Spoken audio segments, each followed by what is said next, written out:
फिर से आज हम लोग MSW 002 के खंड 2 का इकाई 2 जो है उसको हम लोग इस वीडियो में समझने वाले हैं। इकाई 2 खंड 2 का MSW 002 के जो इस्लाम धर्म और समाजकार, इस वीडियो में हम लोग समझने वाले हैं। नमस्कार। आज हम एक बहुत ही दिलचस्प विषय पर बात करने वाले हैं। भारत में सोशल वर्क यानी समाज कार्य और उस पर इस्लामी नज़रिए का क्या असर रहा है। हमारे पास एक लेख है, भारत में समाज कार्य, इस्लामी परिप्रेक्ष्य और प्रभाव। हम उसी के कुछ हिस्सों को देखेंगे और समझने की कोशिश करेंगे कि इस्लाम की जो मान्यताएं हैं वो भारत में सोशल वर्क के तरीकों और उसूलों से कैसे जुड़ती हैं। अक्सर हम देखते हैं कि भाई समाज सेवा या सोशल वर्क की जड़ें कहीं ना कहीं धार्मिक शिक्षाओं में होती हैं, करुणा में होती हैं। हाँ बिल्कुल, कई धर्मों में सेवा भाव पर बहुत जोर दिया जाता है। सही। तो आज हम खास तौर पर इस्लाम के योगदान को देखेंगे इस संदर्भ में। तो सबसे पहले ये बात करते हैं कि भारत में इस्लाम आया कैसे। सोर्सेस बताते हैं कि शुरुआत तो 7वीं सदी में अरब में हुई और फिर पहले ये समुद्री व्यापारियों के जरिए आया मालाबार तट पर। हाँ, केरल वाला जो इलाका है, ट्रेड रूट से। बिल्कुल। और फिर बाद में 8वीं सदी के बाद उत्तर से जो आक्रमणकारी आए, उनके साथ भी इसका प्रसार हुआ जी। और धीरे धीरे कई लोग यहीं बस गए और फिर ये धर्म पूरे उपमहाद्वीप में फैल गया। और आज तो भारत में बहुत बड़ी मुस्लिम आबादी है। हाँ, करीब 20% कहते हैं। दुनिया में शायद तीसरी सबसे बड़ी। जी बिल्कुल। अच्छा, तो जरा इस पर सोचते हैं, ये जो आगमन हुआ इसका भारतीय समाज पर क्या असर पड़ा। लेख में एक लेखक का जिक्र है, सिंह। उन्होंने कहा कि इस्लामीकरण मतलब इस्लाम के प्रभाव ने भारतीय सामाजिक परंपराओं के आधुनिकीकरण में मतलब मॉडर्नाइज करने में एक अहम भूमिका निभाई। हाँ, और ये बात सोशल वर्क के लिहाज से बहुत जरूरी है। देखिए, जैसे आप टेकर ने भी पहले कहा था कि सोशल वर्क जो है वो समाज का ढांचा कैसा है, वहाँ की सांस्कृतिक सोच कैसी है, इस पर बहुत निर्भर करता है। हाँ, जिसमें धर्म भी आ गया। बिल्कुल, धर्म एक बहुत इंपॉर्टेंट हिस्सा है। और एक और थिंकर बिस्नो ने कहा कि सोशल वर्क का जो मेन काम है वो है समाज में ऐसी स्थितियां बनाना और व्यक्ति के अंदर ऐसी क्षमताएं डेवलप करना जिससे वो एक बेहतर संतोषजनक जिंदगी जी सके। अच्छा, तो अब क्योंकि भारत पर इस्लाम का इतना गहरा असर रहा है तो ये तो मानना ही पड़ेगा कि यहाँ के सोशल वर्क के तरीकों पर भी इसका प्रभाव जरूर पड़ा होगा। सही बात है। तो फिर ये जो इस्लामी नजरिया है इसकी बुनियाद क्या है, मतलब इसके मेन पॉइंट्स क्या हैं? लेख के हिसाब से 3 मुख्य स्रोत हैं। ओके। पहला तो है पवित्र कुरान। ठीक है। दूसरा है सुन्ना यानी पैगंबर मोहम्मद साहब के जो वचन हैं और उनके काम करने का जो तरीका था। अच्छा, उनकी मिसालें। जी। और तीसरा है फिक्ह या इज्तिहाद। फिक्ह, ये क्या होता है, थोड़ा समझाएंगे? हाँ, फिक्ह या इज्तिहाद का मतलब है जो इस्लामी विद्वान हैं उनकी व्याख्या, उनकी समझ, मतलब समय और हालात के हिसाब से उसूलों को कैसे समझा जाए। अच्छा, तो ये तीनों चीजें मिलकर एक तरह से मुसलमानों का दुनिया को देखने का नजरिया बनाती हैं। बिल्कुल सही। और इस नजरिए के हिसाब से ये दुनिया अल्लाह की मर्जी से बनी है, इसमें बहुत विविधता है, अलग अलग चीजें हैं, लेकिन सब एक दूसरे से जुड़ी हुई हैं। और बहुत महत्वपूर्ण बात यह है कि इस सोच में नस्ल, जाति या ऊंच नीच, सामाजिक वर्ग, इन सब के लिए कोई जगह नहीं है। अच्छा। माना यह जाता है कि सभी इंसानों को बराबर बनाया गया है। ये तो बहुत अहम बात है, मतलब बराबरी और न्याय पर जोर है। जी, सिद्धांत रूप में बिल्कुल बराबरी और इंसाफ। और इसके साथ ही ईमान यानी इस्लाम में जो आस्था है वो व्यक्ति पर कई सामाजिक जिम्मेदारियां भी डालता है। सामाजिक जिम्मेदारियां जैसे जरूरतमंदों की मदद करना, ज़कात देना, समाज में भलाई के काम करना, ये सब ईमान का हिस्सा माना जाता है। अच्छा, तो इसका मतलब ये हुआ कि इस्लाम के जो ये मूल सिद्धांत हैं, जैसे आपने कहा बराबरी, इंसाफ और समाज के प्रति जिम्मेदारी, ये तो सोशल वर्क के जो बुनियादी मूल्य हैं उनसे काफी मिलते जुलते हैं। हाँ बिल्कुल, आप कह सकते हैं कि काफी समानताएं हैं। तो कुल मिलाकर हम ये कह सकते हैं कि इस्लामी परंपरा जो बराबरी, न्याय और आस्था पर आधारित सामाजिक जिम्मेदारी पर जोर देती है, वो एक बहुत मजबूत फलसफा या वैचारिक आधार देती है। और ये आधार भारत में सोशल वर्क के जो सिद्धांत है उनसे मिलता भी है। हाँ। और शायद इसने उन्हें प्रभावित भी किया है। हाँ, ये संभव है। और यहीं पर एक जरूरी सवाल भी उठता है। हाँ, और ये सवाल शायद हमारे सुनने वालों के लिए भी सोचने लायक है कि ये जो खास ऐतिहासिक और धार्मिक प्रभाव हैं, जैसे इस्लाम का प्रभाव जिसकी हमने बात की, जी, इनको समझना आज के ज़माने में जो लोग भारत में सोशल वर्क कर रहे हैं उनके लिए कैसे मददगार हो सकता है? जी। क्या इससे वो और ज़्यादा असरदार बन सकते हैं या फिर सांस्कृतिक रूप से ज़्यादा संवेदनशील, मतलब कल्चरली सेंसिटिव बन सकते हैं?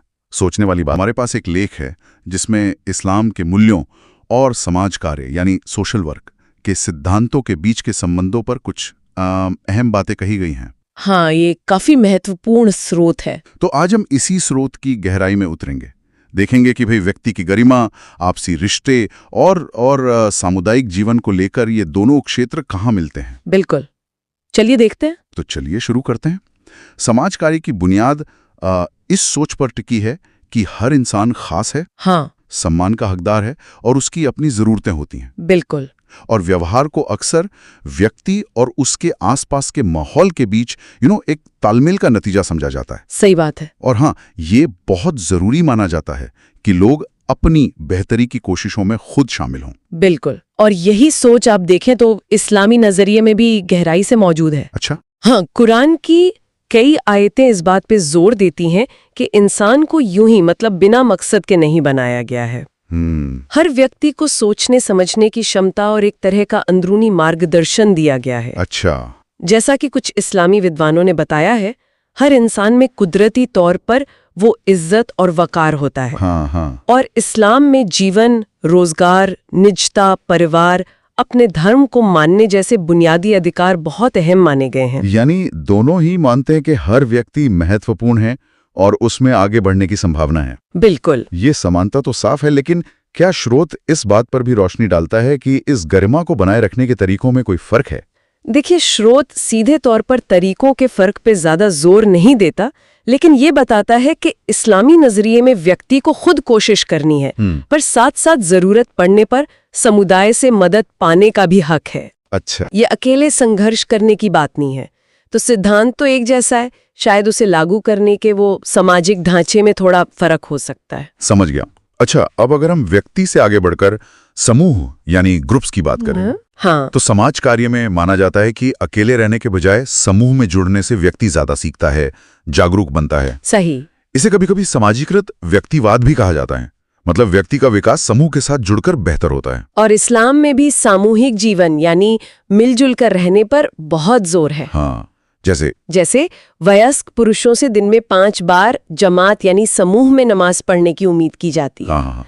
यहाँ तक कि इमाम शब्द का मतलब ही समूह का नेता होता है। अच्छा। कुरान में आपसी सहनशीलता, जैसे गुस्सा काबू करना, माफ करना, नेकी के कामों में एक दूसरे का साथ देना और एक दूसरे का मजाक न उड़ाना या वो बुरे नामों से ना पुकारना, इन सब बातों पर जोर दिया गया है। पैगंबर मोहम्मद की शिक्षाओं में भी यही बात झलकती है ना, कि दूसरों से वैसा ही बर्ताव करो जैसा अपने लिए चाहते हो। बिल्कुल, उनकी शिक्षाओं का सार यही है, लोगों से दोस्ती रखो, अच्छे रिश्ते बनाओ।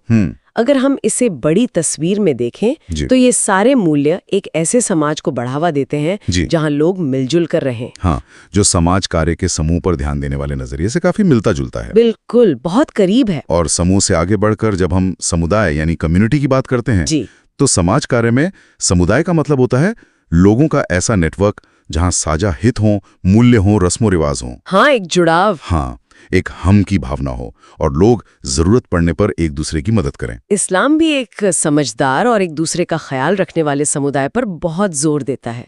ईद जैसे त्योहारों पर सामूहिक नमाज होती है। हाँ। कुरान घमंड छोड़ने, दूसरों पर रहम करने और समाज में जो गैर बराबरी है उसको मिटाने की बात करता है। पैगंबर मोहम्मद का एक बहुत मशहूर कथन है जिसका जिक्र स्रोत में भी है, वो इंसान खुदा को प्यारा नहीं जिसका पड़ोसी भूखा सोए और वो खुद पेट भर के। ये तो बहुत शक्तिशाली बात है ना? इसी तरह पड़ोसियों के बुलावे पर जाना, उनके यहाँ जाना आना, ये आपसी समझ और एकजुटता को बढ़ाता है। यहाँ एक और दिलचस्प बात सामने आती है। स्रोत कहता है इस्लाम में रंग, नस्ल, धर्म या सामाजिक रुतबे के आधार पर भेदभाव की सख्त मनाही है। बिल्कुल।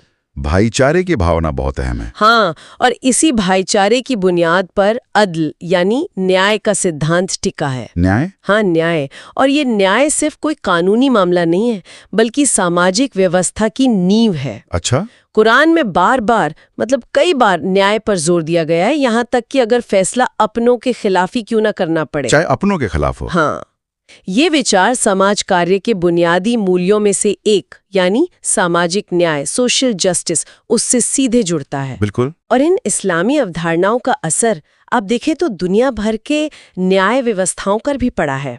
तो आज की इस बातचीत से हमने देखा कि व्यक्ति की गरिमा, समूहों और समुदाय का महत्व, दया, करुणा और खास तौर पर न्याय, इन मूल्यों पर इस्लाम और समाजकारी के सिद्धांतों में गहरी समानताएं हैं। हाँ, काफी गहरी। ये सिर्फ सतही मेल नहीं बल्कि एक तरह से बुनियादी सोच का संगम लगता है। बिल्कुल।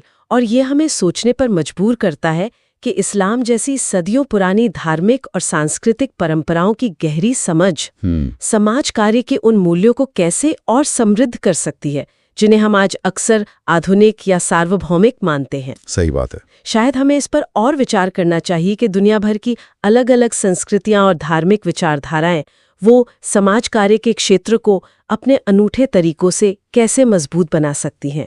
ये सोचने वाली बात है। इस्लाम और समाज सेवा के जो सिद्धांत हैं उनके बीच क्या रिश्ता है? हमारा स्रोत है इस्लाम और समाज सेवा के सिद्धांत। हम ये समझने की कोशिश करेंगे कि क्या इस्लामी विचार आधुनिक समाज कार्य से मेल खाते हैं या शायद उनसे भी पहले के हैं। हाँ, नमस्कार।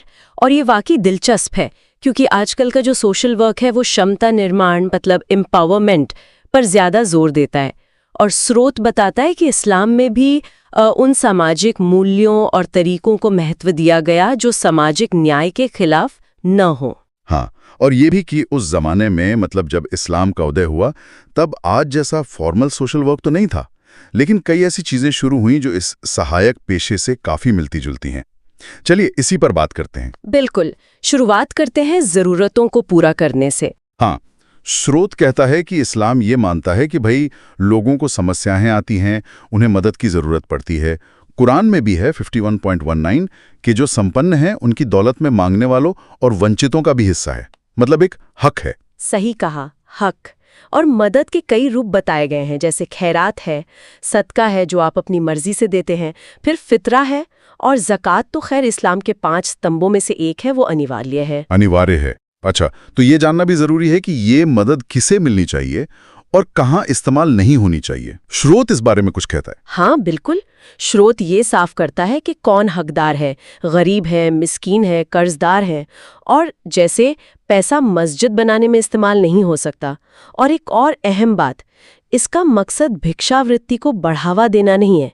पैगंबर का एक कथन भी है जो देने के पुण्य पर और मांगने की बुराई पर जोर देता है। मतलब आत्मनिर्भरता भी जरूरी है। यानी एक सोचा समझा सिस्टम था ताकि लोग निर्भर ना हो जाएं। काफी हद तक जरूरत पूरी हो लेकिन मांगने की आदत न पड़े। हाँ। और इसी से जुड़ा है व्यवस्थागत मदद का पहलू। हाँ, स्रोत में बैतुल माल का जिक्र है। सरकारी खजाना एक क्या था, कैसे काम करता था ये? देखिए, शुरुआती खिलाफत में बैतुल माल एक तरह का सेंट्रल ट्रेजरी था। यहाँ मुख्य रूप से ज़कात इकट्ठा होती थी और फिर इसे ज़रूरतमंदों में बांटा जाता था। और ये सिर्फ गरीबों के लिए नहीं था, मतलब और भी ज़रूरतें पूरी की जाती थीं। तो ये तो एक तरह से आज के वेलफेयर स्टेट जैसा हुआ, मतलब एक सरकारी कल्याणकारी व्यवस्था। बिल्कुल, आप कह सकते हैं। ये सोचना कि सैकड़ों साल पहले ऐसी व्यवस्थित व्यवस्था थी, ये वाकई अहम है। ये उस समय के लिहाज से तो बहुत आगे की सोच लगती है, खासकर अगर हम 1400 साल पहले के अरब समाज को देखें। कबीले थे, संघर्ष थे, फिर इस्लाम आया, अलग अलग नस्ल, भाषा के लोग जुड़े, इनको एकजुट कैसे रखा गया? हाँ, ये बहुत बड़ा चैलेंज था। यहाँ पर समुदाय मतलब कम्युनिटी का रोल बहुत अहम हो जाता है। कुरान में भी कहा गया है, नेकी और ईश भय के कामों में एक दूसरे का सहयोग करो। सहयोग करो। तो ये सहयोग होता कैसे था, मतलब प्रैक्टिकल तरीका क्या था? एक तरीका था मस्जिद। नमाज के बाद, खासकर जुमे की नमाज के बाद लोग इकट्ठा होते थे। स्रोत बताता है कि इन सभाओं में समुदाय के जो मसले होते थे उन पर चर्चा होती थी और फिर कार्रवाई भी होती थी। अरे वाह, मतलब धार्मिक जगह एक तरह से कम्युनिटी सेंटर का काम भी कर रही थी, समस्याओं को सुलझाने का मंच। जी हाँ, बिल्कुल। ये परंपरा आज भी कई जगह जारी है, हालांकि शायद फोकस बदल गया हो, और ये सीधे सीधे आज के सोशल वर्क के कम्युनिटी ऑर्गेनाइजेशन वाले पहलू से जुड़ता है। ये तो बहुत मजबूत कनेक्शन है, समुदाय को जोड़ने का, सक्रिय रखने का तरीका। अच्छा, और समुदाय के अंदर भी क्या कुछ खास समूहों पर ध्यान दिया गया? जैसे स्रोत बुजुर्गों की बात करता है। हाँ, बुजुर्गों का इस्लाम में बहुत ऊंचा मकाम है। कुरान 29:8 में वालिदैन यानी माता पिता के साथ अच्छे सलूक का हुक्म है। पैगंबर ने भी बड़ों का आदर करने को कहा है। इमाम अल सादिक का एक कथन भी है कि एक बुजुर्ग का सम्मान अल्लाह के सम्मान का हिस्सा है। ये दिलचस्प है कि कैसे बुजुर्गों की देखभाल, जो आज एल्डर केयर सोशल वर्क का इतना बड़ा हिस्सा है, उसकी जड़ें इतनी पुरानी और गहरी हैं। बिल्कुल, और जैसे बुजुर्गों जैसे कमजोर समूहों का ध्यान रखा गया, वैसे ही उन चीजों का भी विरोध किया गया जो समाज को कमजोर करती हैं। जैसे स्रोत किन चीजों का जिक्र करता है? जैसे जुआ। कुरान 2.219 में इसे भारी पाप कहा गया है। इसी तरह नशीले पदार्थ हैं जिन्हें मकरूह कहा गया, मतलब नापसंदीदा, जिनसे बचना चाहिए। और शराब को तो शायद ज्यादा सख्ती से मना किया गया। हाँ, उसे गुनाह कबीरा यानी बड़ा पाप माना गया है। कुरान 2.219 में उसका जिक्र है। तो यहाँ भी हम देख सकते हैं कि कैसे आधुनिक समाज कार्य, जो नशे की लत वगैरह पर काम करता है, उसकी एक तरह की नैतिक और सामाजिक बुनियाद इन सिद्धांतों में पहले से मौजूद थी। सही कहा। तो अगर हम संक्षेप में देखें, व्यवस्थित दान, एक सरकारी सहायता प्रणाली जैसे बैतुल माल, फिर समुदाय का सक्रिय जुड़ाव और बुजुर्गों जैसे कमजोर समूहों पर खास ध्यान, और साथ ही जुए और नशे जैसी सामाजिक बुराइयों का विरोध, ये सब इस्लाम के सिद्धांतों का हिस्सा रहे हैं। बिल्कुल, और ये सारे तत्व आज के समाज कार्य की जो प्रथाएं हैं उनसे कहीं ना कहीं मिलते हैं या उनकी प्रतिध्वनि लगते हैं। हाँ, और ये पूरी बातचीत हमें एक अहम सवाल पर लाकर छोड़ती है। क्या सवाल? सवाल ये कि सामाजिक मदद की इन पुरानी ऐतिहासिक और धार्मिक जड़ों को समझना, खासकर जब हम अलग अलग सांस्कृतिक संदर्भों में काम कर रहे हों, तो ये समझ आज के समाज कार्य की प्रथाओं को कैसे सूचित कर सकती है या उन्हें और बेहतर और समृद्ध बना सकती है। ये वाकई एक गहरा सवाल है। सोचने वाली बात है कि अतीत की ये सीखें आज के काम को कैसे और मजबूत बना सकती हैं। इस पर जरूर गौर किया जाना चाहिए। बिल्कुल, शायद अगली बार इस पर और बात हो सके। हमें एक सामग्री मिली है, मुस्लिम समुदाय, समाज और कल्याण में योगदान, और इसी के आधार पर हम भारत में मुस्लिम समुदाय के ऐतिहासिक योगदानों को थोड़ा गहराई से देखेंगे। जी, और ये जानना जरूरी है कि भारत में इस्लामी प्रभाव कोई नया नहीं है, मतलब 1300 साल से भी ज्यादा पुराना है। तो जाहिर है मुसलमानों और दूसरे समुदायों के बीच एक लंबा और गहरा सांस्कृतिक मेलजोल रहा है। बिल्कुल, और आज हम खास तौर पर उन सामाजिक और कल्याणकारी सेवाओं पर ध्यान देंगे जिनमें मुस्लिम शासकों और समुदाय ने योगदान दिया, जैसा कि इस स्रोत सामग्री में बताया गया है। हाँ, तो ये सामग्री जो है वो मध्यकालीन भारत पर ज्यादा केंद्रित है और बताती है कि कैसे उस दौर में समाज और लोक कल्याण के कामों में अहम भूमिका निभाई गई। चलिए तो फिर शुरू करते हैं। स्रोत सबसे पहले सामाजिक सेवाओं, मतलब इंफ्रास्ट्रक्चर और स्वास्थ्य वगैरह की बात करता है। इसमें शेरशाह सूरी का नाम खास तौर पर लिया गया है। हाँ, शेरशाह सूरी 1472 से 1545 तक वाकई एक दूरदर्शी शासक माने जाते हैं। सामग्री बताती है कि उन्होंने सड़कों का एक पूरा जाल बिछाया था और यात्रियों के लिए सराएं बनवाईं। अच्छा। और उनमें से कुछ तो आज भी मौजूद हैं। ये सराएं सिर्फ आप कह सकते हैं रुकने की जगह नहीं थी, बल्कि व्यापार और लोगों के मिलने जुलने का केंद्र भी बन गई थी। और ये भी बड़ा दिलचस्प है कि रुपया, परगना और मुंसिफ जैसे शब्द जो हम आज भी इस्तेमाल करते हैं, जी हाँ, वो उन्हीं के समय में ज्यादा चले। बिल्कुल, उन्हीं की देन मानी जाती है एक तरह से। और सरायों में हकीमों की नियुक्ति, मतलब यूनानी चिकित्सकों की, ये तो काफी अनोखी बात लगती है उस जमाने के हिसाब से। हाँ, ये एक संगठित तरीका था स्वास्थ्य सेवा को आम लोगों तक, यात्रियों तक पहुंचाने का। और सिर्फ शेरशाह ही नहीं, दूसरे शासकों का भी जिक्र है, जैसे अलाउद्दीन खिलजी। उन्होंने जरूरी चीजों के दाम काबू में रखे, जिससे आम लोगों को, खासकर गरीब तबके को बहुत राहत मिली। अच्छा। और फिरोज तुगलक थे 1309 से 1388। उन्होंने तो दीवाने खैरात नाम का एक पूरा विभाग ही बना दिया था। दीवाने खैरात, ये क्या काम करता था? ये बीमारों और जो भी जरूरतमंद लोग थे उनकी देखभाल करता था, उनका इलाज करवाता था। और वो हकीम जो निजी तौर पर प्रैक्टिस करते थे, उनका भी जिक्र है? जी हाँ, उनका भी बड़ा योगदान था।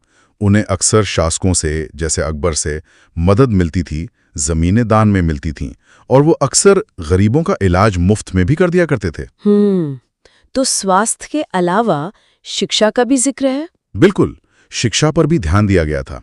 मकतब थे जो समझिए कि प्राथमिक स्कूल जैसे थे, और मदरसे थे जो उच्च शिक्षा के केंद्र थे। इनका एक पूरा नेटवर्क था जो अक्सर मस्जिदों से जुड़े होते थे। अच्छा। इनमें ज्यादातर लड़कों को कुरान, सुन्नत और जो बुनियादी विषय होते थे उनकी तालीम दी जाती थी। और इन्हें भी मदद मिलती थी? हाँ, शासकों से जमीनें वगैरह दान में मिलती थीं। हालांकि स्रोत ये भी कहता है कि इनके आधुनिकीकरण का क्या हुआ, इस पर थोड़ी अनिश्चितता है। समझ गई। तो ये तो हुई सामाजिक सेवाएं, सड़कें, स्वास्थ्य, शिक्षा। इसके साथ साथ ये सामग्री कल्याण सेवाओं मतलब दान और राहत कार्यों पर भी काफी जोर देती है। निश्चित रूप से इस्लाम में वैसे भी खैरात, फितरा और ज़कात के जरिए ज़रूरतमंदों की मदद पर बहुत जोर दिया गया है। हाँ, ज़कात तो आय का एक हिस्सा दान करना होता है। जी, और फितरा जो ईद पर दिया जाता है, खैरात मतलब सामान्य दान, और ये मदद सिर्फ बहुत ज़्यादा गरीबों तक ही नहीं थी। कई बार ऐसा भी होता था कि मध्यम वर्ग के जो लोग मुश्किल में हैं उन तक भी पहुंचती थी। जैसे फिर फिरोज तुगलक का वो दीवाने खैरात विभाग। हाँ, वो सिर्फ इलाज नहीं बल्कि गरीब लड़कियों की शादी के लिए आर्थिक मदद ही देता था। बिल्कुल सही। और फितरे से गरीब परिवार ईद जैसे त्योहार मना पाते थे, ये भी एक अहम बात थी। और अकबर का भी जिक्र है इसमें। मदद है माश कोश का उदाहरण है। जी हाँ, बिल्कुल। बड़ा इमाम बाड़ा जो करीब 1783 के आसपास बना, वो एक बहुत बड़े अकाल के दौरान इसी काम के बदले अनाज योजना के तहत बनवाया गया था। और कहते हैं कि उसमें सिर्फ गरीब ही नहीं बल्कि वो सम्मानित मध्यम वर्ग के लोग भी जो अकाल की वजह से परेशान थे, उन्होंने भी काम किया था। सही बात है। ये दिखाता है कि राहत कैसे समाज के अलग अलग हिस्सों तक पहुंच रही थी, सिर्फ भीख या दान पर निर्भरता नहीं थी। जहां तक आपदा राहत की बात है, स्रोत कहता है कि मध्यकाल में भीख मांगना शायद आज जितनी बड़ी समस्या नहीं थी। हाँ, ऐसा लगता है। लेकिन जब कोई कुदरती आफत आती थी, जैसे बाढ़ या सूखा, तो लोगों की भरपूर मदद की जाती थी। फिरोज तुगलक ने ही कहते हैं करीब 40,000 क्विंटल गेहूं और चावल दान किए थे राहत के लिए। 40,000 क्विंटल? हाँ, ये तो बहुत ज्यादा है। बहुत ज्यादा है उस वक्त के हिसाब से।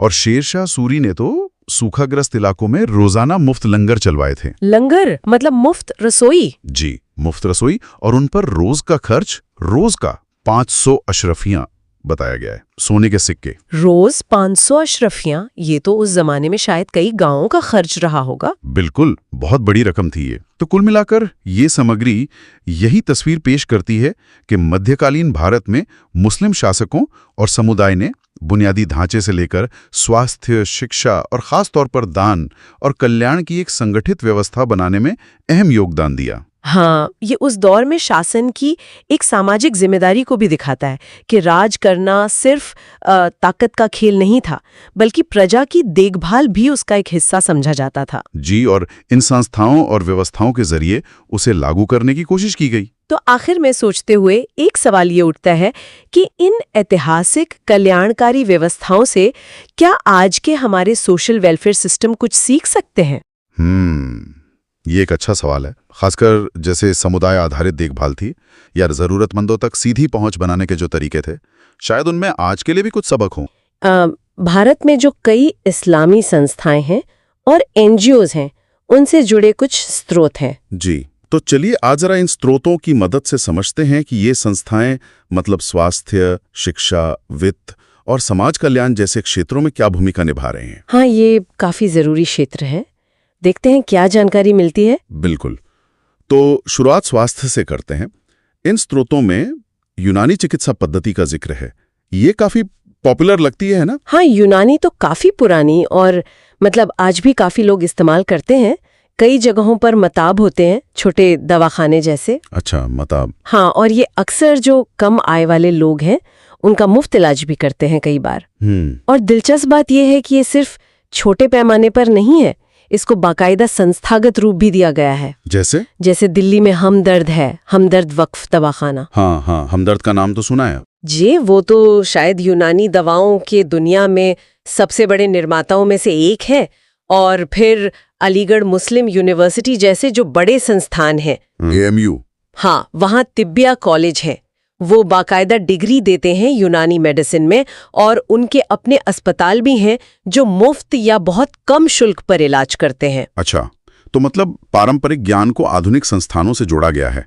ये तो काफी अच्छा मॉडल लगता है। बिल्कुल। अच्छा, स्वास्थ्य के बाद अगर शिक्षा पर आए जी, तो मकतब और मदरसे तो हैं ही, वो तो सब जानते हैं। बिल्कुल। लेकिन बदलते सामाजिक राजनीतिक माहौल में क्या कुछ बड़े संस्थान भी उभरे हैं? हाँ, बिल्कुल। स्रोत बताते हैं कि जैसे Aligarh Mohammedan Anglo oriental college, वो 1875 में बना था। हाँ, जो बाद में AMU बना। बिल्कुल। 1920 में अलीगढ़ मुस्लिम यूनिवर्सिटी, और इसका शैक्षिक और सांस्कृतिक विकास में मतलब बहुत अहम योगदान माना जाता है।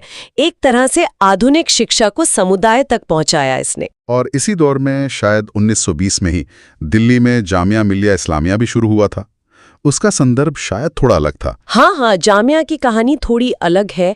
वो स्वतंत्रता संग्राम के दौरान जो स्वदेशी का आह्वान था, उस पृष्ठभूमि में एक राष्ट्रवादी संस्था के तौर पर शुरू हुई थी। अच्छा, एक राष्ट्रवादी संस्था? जी, और बाद में, काफी बाद में 1988 में जाकर उसे सेंट्रल यूनिवर्सिटी का दर्जा मिला। और आज तो वो मतलब जाति, धर्म, रंग, किसी भेद के बिना सबको शिक्षा दे रही है, सामान्य भी और वोकेशनल भी। तो इसका सफर भी काफी दिलचस्प है। बहुत। एक आंदोलन से निकलकर मुख्य धारा के विश्वविद्यालय तक। अच्छा, शिक्षा के अलावा एक और अनोखी चीज का जिक्र है इन स्रोतों में, वक्फ। ये क्या होता है? ये शब्द सुना तो है पर ठीक से पता नहीं। वक्फ एक बहुत ही मतलब अनूठी इस्लामी व्यवस्था है। इसमें क्या होता है कि लोग अपनी अचल संपत्ति जैसे जमीन, मकान, दुकान, हाँ, वो धर्मार्थ कामों के लिए या सामाजिक कल्याण के लिए दान कर देते हैं।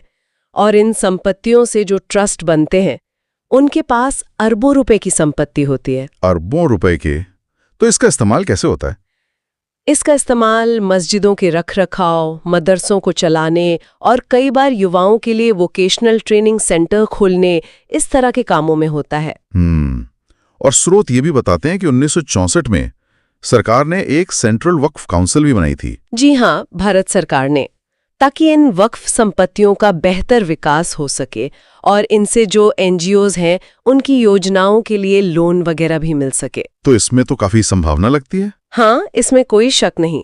इन वक्फ बोर्डों में मुस्लिम समुदाय के कल्याण और विकास की वाकई बहुत अपार संभावनाएं हैं। हालांकि ये बात अलग है कि उन संभावनाओं का पूरा इस्तेमाल हो पा रहा है या नहीं, ये एक सोचने वाली बात है। सही कहा। अच्छा, वक्फ संपत्ति से जुड़ा एक और सवाल मन में आता है, फाइनेंस का, वित्तीय लेन देन। सोर्स कहते हैं कि इस्लाम में सूदखोरी मतलब ब्याज लेना देना मना है। जी, ये एक बहुत महत्वपूर्ण सिद्धांत है। तो फिर आर्थिक गतिविधियां कैसे चलती हैं बिना ब्याज के? हाँ, ये सवाल उठता है। तो इसके जवाब में भारत में कई जगह, खासकर दक्षिण और पश्चिम भारत में, कुछ क्षेत्रीय नॉन बैंकिंग फाइनेंशियल इंस्टीट्यूशंस उभरे हैं। अच्छा, NBFCs? हाँ, ये क्या करते हैं कि जो लोग पैसा जमा करते हैं, उन्हें वो तय ब्याज नहीं देते, बल्कि जो भी मुनाफा होता है उसमें हिस्सेदारी देते हैं, मतलब डिविडेंड। ओके, प्रॉफिट शेयरिंग जैसा। बिल्कुल। और इसी तरह जिनसे वो पैसा लेते हैं, मतलब उधार देने वालों से भी, वो ब्याज नहीं लेते, बल्कि उनके प्रोजेक्ट के मुनाफे में से एक हिस्सा लेते हैं। तो ये तो एक बिल्कुल अलग ही फाइनेंशियल मॉडल हुआ, है ना? और इसके अलावा सेल्फ हेल्प ग्रुप्स भी काफी बने हैं, स्वयं सहायता समूह। हाँ, SHGs। वो अपने सदस्यों को छोटे मोटे काम के लिए बिना ब्याज के माइक्रो लोन देते हैं। तो इस तरह के जो तरीके हैं, स्रोत कहते हैं कि इन्हें और लोकप्रिय बनाने की जरूरत है। ये वाकई एक अलग नजरिया है फाइनेंस का। अच्छा, और आखिर में सामाजिक कल्याण में यतीम खानों का भी जिक्र है, अनाथालय। जी, यतीम खाने ये अक्सर मुस्लिम बहुल इलाकों में होते हैं, और खासकर जैसे कोई आपदा आ गई, उसमें जो बच्चे अनाथ हो जाते हैं, हाँ। उनको रहने की जगह, खाना, कपड़े, ये सब मुहैया कराते हैं। और ये चलते कैसे, मतलब फंडिंग कहाँ से आती है? ये ज्यादातर दान, सदका और ज़कात, जो इस्लामी दान के रूप हैं, उनसे चलते हैं। कुछ को वक्फ से भी मदद मिल जाती है। और क्या इनमें पढ़ाई लिखाई भी होती है? हाँ, कुछ यतीम खाने बुनियादी तालीम देते हैं और कुछ थोड़ी धार्मिक शिक्षा भी साथ में देते हैं। ये एक बहुत ज़रूरी सामाजिक सेवा है, इसमें कोई शक नहीं। पर हाँ, जैसा स्रोतों में भी इशारा है कि इनकी सेवाओं की गुणवत्ता को और बेहतर बनाने की गुंजाइश तो हमेशा रहती है। सही बात है। तो कुल मिलाकर अगर हम देखें तो ये जो विभिन्न इस्लामी संस्थाएं और एनजीओज हैं, ये स्वास्थ्य सेवा, शिक्षा से लेकर वित्त और सामाजिक देखभाल तक काफी विविध भूमिकाएं निभा रही हैं। बिल्कुल, और इसमें एक दिलचस्प मिश्रण दिखता है। मतलब पारंपरिक चीजें भी हैं, जैसे यूनानी चिकित्सा, वक्फ, बिना ब्याज वाला फाइनेंस, हाँ। और साथ ही आधुनिक संस्थागत ढांचे भी हैं, जैसे विश्वविद्यालय, सेंट्रल काउंसिल। ये दिखाता है कि कैसे समुदाय अपनी ज़रूरतों को पूरा करने के लिए समय के साथ अलग-अलग तरीके अपनाता है और पारंपरिक और आधुनिक को मिलाता भी है। ये एक दिलचस्प तस्वीर पेश करता है। जाते जाते एक विचार छोड़ जाते हैं श्रोताओं के लिए। जी। इन स्रोतों में वक्फ संपत्तियों की जिस विशाल क्षमता का जिक्र बार बार आया कि अरबों की संपत्ति है, हाँ, वो वाकई बहुत बड़ी क्षमता है। उस क्षमता का सामुदायिक विकास के लिए पूरी तरह से, मतलब ऑप्टिमल तरीके से कैसे इस्तेमाल किया जा सकता है, ये शायद सोचने और आगे शोध करने का विषय है। बिल्कुल, ये एक बहुत बड़ा और अहम सवाल है जिस पर गौर करने की जरूरत है। काफी दिलचस्प विषय पर बात करने वाले हैं जी। इस्लाम और जो सोशल वर्क है, यानी समाज कार्य, उनके सोचने और काम करने के तरीकों में क्या कुछ मिलता जुलता है। हाँ, ये एक अहम मुद्दा है। हमारे पास एक स्टडी से कुछ जानकारी है, इस्लाम और समाज कार्य, एक तुलनात्मक अध्ययन। तो इसी के आधार पर आज थोड़ी गहराई में जाएंगे। बिल्कुल। समझेंगे कि कैसे ये दोनों, मतलब इस्लाम और समाज कार्य, व्यक्ति के सम्मान, सामुदायिक जीवन और लोगों की जरूरतों के बारे में सोचते हैं। हाँ, तो शुरुआत करते हैं व्यक्ति के महत्व और सम्मान से।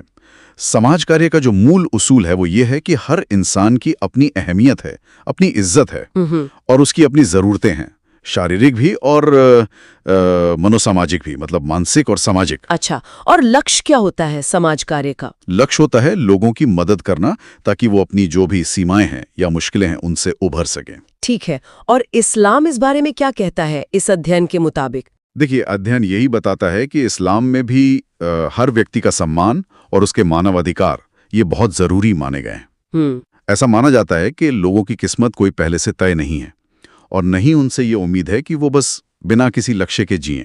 हाँ, मतलब हर किसी में संभावना है। बिल्कुल, हाँ। ये जरूर है कि बहुत से लोगों को शायद सही रास्ता दिखाने की या मदद की जरूरत पड़ सकती है। तो मतलब यहाँ एक बड़ा कॉमन पॉइंट है, दोनों ही मानते हैं कि हर इंसान की अपनी एक डिग्निटी है, गरिमा है और जरूरतें हैं। सही कहा, ये एक बहुत मजबूत साझा आधार है। अच्छा, तो ये तो हुई व्यक्ति की बात। जी। अब समुदाय की तरफ देखें, सामूहिक जीवन। हाँ। समाज कार्य में तो ग्रुप प्रोसेस और कम्युनिटी लाइफ को जरूरी माना जाता है व्यक्ति के सोशलाइजेशन के लिए। हाँ, बिल्कुल। ग्रुप्स में काम करना, समुदाय के साथ जुड़ना, ये सब व्यक्ति के विकास के लिए अहम है। और इस्लाम में अध्ययन क्या कहता है? अध्ययन बताता है कि इस्लाम में तो सामूहिक जीवन पर आप कह सकते हैं खास जोर है। अच्छा, कैसे? जैसे साथ मिलकर इबादत करना, पूजा पाठ, जो रस्में होती हैं वो अक्सर सामूहिक होती हैं। फिर पड़ोसियों से अच्छे रिश्ते रखना, सौहार्द बनाए रखना। हाँ, ये तो रोजमर्रा की जिंदगी का हिस्सा लगता है। बिल्कुल।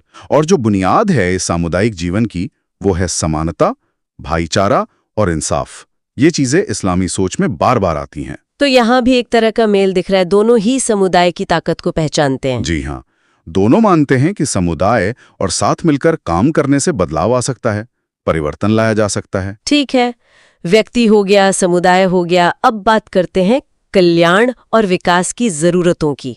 सोशल वर्क का तो फोकस ही यही है। हाँ, व्यक्तियों और समूहों की वेलफेयर नीड्स, डेवलपमेंटल नीड्स, इसी पर समाज कार्य ध्यान देता है। और इस्लाम, क्या वो सिर्फ कोशिश करने को कहता है या मदद की भी बात करता है? कि अध्ययन के अनुसार इस्लाम लोगों को कोशिश करने, मेहनत करने के लिए तो कहता ही है, पर साथ ही ये भी मानता है कि भाई बहुत से लोगों को सहारे की जरूरत पड़ेगी। अच्छा। और इसी सोच के तहत एक तरह का आप कह सकते हैं पब्लिक असिस्टेंस प्रोग्राम या सार्वजनिक सहायता कार्यक्रम का एक ढांचा भी उसमें नजर आता है।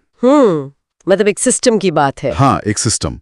और वो उन मुद्दों की पहचान करता है जो आज भी सोशल वर्क के लिए बड़े कंसर्न है, जैसे गरीबी है, जरूरतें पूरी करना है। तो यहाँ भी एक तरह की समानता हुई कि अकेले इंसान की कोशिश काफी नहीं, मदद की जरूरत पड़ सकती है, एक सपोर्ट सिस्टम चाहिए। बिल्कुल।